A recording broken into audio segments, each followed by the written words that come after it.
নবী সারা রাত নামাজ পড়ে পা মোবারক কেন ফুলাইলেন?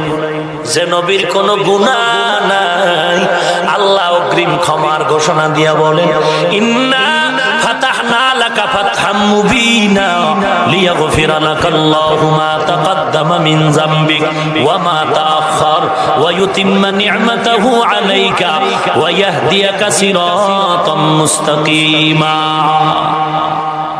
নফল ইবাদত করলা না রে বাবা, উম্মতের তুমি এর থেকে দূরে সরায় দিলা।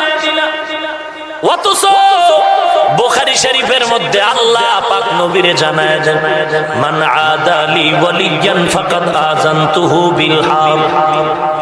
ও রাসূল, উম্মতের জানায় দেন, আমার ওলিদের সাথে যারা দুশমনি করবে আমি তাদের সাথে যুদ্ধের জন্য রেডি। আল্লাহর নবীকে আল্লাহ বলেন, নবী জানেন ওলি কারা।